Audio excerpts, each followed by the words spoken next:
எல்லா கிறிஸ்தவர்களுக்கும் நான் பணிவாக வேண்டிக் கொள்றது என்னன்னா, உன் மேலே அபிஷேகம் இருக்குது, நீ தீர்க்கதரிசி, நீ அப்போஸ்தலன், நீ அனுப்பப்பட்டிருக்கிற, உன்னை கொண்டு பெரிய காரியம் செய்ய போகிறார், நீ உலகமெங்கும் போய் பிரகாசிக்க போகிற, எழுப்புதல் வருது எழுப்புதல் வருது எழுப்பு அந்த தப்பான செய்தி ஃப்ரெண்ட்ஸ். அவர் வயசாகி சாவே போகிறாரு, ஆனால் எழுப்புதுன்னு சொல்லிட்டு ஆசைவாதத்தில் காட்டி பெரிய ஒரு பெரிய பின்னாடி பார்த்தீங்கன்னா பெரிய அந்தகார சக்திகள் இருக்குது ஃப்ரெண்ட்ஸ். பெரிய பின்னாடி பார்த்தோன்னா பெரிய ஒரு பிசாசின் தந்திரம் இருக்குது. அவங்க பாருங்கள், அவங்க சொல்கிறது பாருங்கள், ஆண்டவர் வந்து என் முன்னாடி நின்னார், இதை சொன்னார், அதை பேசினார், இதை செய்ய சொன்னார், எல்லாம் உண்மைதான். அது ஆண்டவர் கிடையாது, அந்திகிறிஸ்து ஃப்ரெண்ட்ஸ். ஏன் இதை நான் சொல்கிறேன்னா, என் லைஃப்பில் அனுபவிச்சது 16 வருஷம், கொஞ்சம் நெஞ்சில் ஃப்ரெண்ட்ஸ். 16 வருஷம் முடிஞ்சு 17 வருஷம் ஸ்டார்ட் ஆக போகுது. தயவுசெய்து ஒரு கிறிஸ்தவருக்கு ஒரு எச்சரிக்கை எடுங்க. கிறிஸ்தவ நண்பர்களுக்கு, சின்ன பிள்ளைகளுக்கு, பேரண்ட்ஸ்க்கு நான் விசேஷமாக சொல்கிறேன் ஃப்ரெண்ட்ஸ். சின்ன பிள்ளைங்களை கூட்டின்னு போயிட்டு சர்ச்சில் கூட்டின்னு போயிட்டு தீர்க்கதரிசி அப்போஸ்தலன் சின்ன பசங்களை கூட்டின்னு போயிட்டு நீங்கள் சர்ச்சில் விட்டுட்டு நீங்கள் சின்ன பசங்களும் மன ரீதியாக பாதிக்கப்பட்டுருவோம் ஃப்ரெண்ட்ஸ். விசேஷமாக என்ன சொல்கிறேன்னா, சைக்காலஜி ப்ராப்ளம் வந்துடும் ஃப்ரெண்ட்ஸ். சத்தியமாக சைக்காலஜி ப்ராப்ளம் வந்துடும். ரொம்ப பெரிய பாதிப்பு வரும் ஃப்ரெண்ட்ஸ்.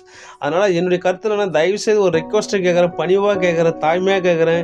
தயவுசெய்து இந்த இப்போ ஏற்பட்ட இந்த அந்நிய பாஷை லபலபான்னு கத்துறவங்க, ரொம்ப சவுண்டு போட்டு கத்துறவங்க, அதாவது நான் ஃப்ரெண்ட்ஸ், நான் அந்த வாழ்க்கையில் வந்து நான் கத்தும்போது சர்ச்சையே தூக்கும், அந்தளவுக்கு சவுண்டாக கத்துவேன். தீர்க்கதரிசி சொல்லியிருக்கிறேன், எல்லாம் அற்புதம் நடந்திருக்குது, எல்லாமே பண்ணியிருக்குது. ஆனால் வாழ்க்கையில் கனியுள்ள ஜீவியம் இல்லை ஃப்ரெண்ட்ஸ். வாழ்க்கையில் வந்து அன்பு இல்லை, சந்தோஷம், சமாதானம் இல்லை. மனைவியெல்லாம் போட்டு அடிப்பேன். ஓப்பனும் கூட ஷேர் பண்ண விரும்புகிறேன் ஃப்ரெண்ட்ஸ். ஏன்னா நீங்கள் அதுமாரி நிலைமையில் இருந்தீங்கன்னா தயவு செய்து அது வந்து மனம் திரும்புங்க. அதனால் நிறைய வசனம் உங்களுக்கு தெரியும். மத்திய 7வது அதிகாரத்தில், நான் நாட்டில் அநேகரை நோய் கர்த்தாவே உடைய நாமத்தினாலே தீர்க்கதரிசனம் உரைத்தோம் அல்லவா, உடைய நாமத்தினால அநேக அற்புதம் செய்தோம் அல்லவா, உடைய நாமத்தினாலே இது பிசாசை துரத்தினோம் அல்லவா என்று சொல்லுவார்கள். அப்போது அக்கிரம செய்கைக்காரர் என்னை விட்டு அகன்று போங்கள் என்று சொல்லுவேன் சொல்லிட்டு ஏசப்பா சொல்லியிருக்காரு ஃப்ரெண்ட்ஸ். அப்போ நான் எல்லாம் செய்வாங்க, ஆனால் கிரிகை பார்த்தோன்னா அக்கிரம கிரிகை. அதனால் ஃப்ரெண்ட்ஸ், தயவுசெய்து ஒரு பணிவை கேட்குறேன்.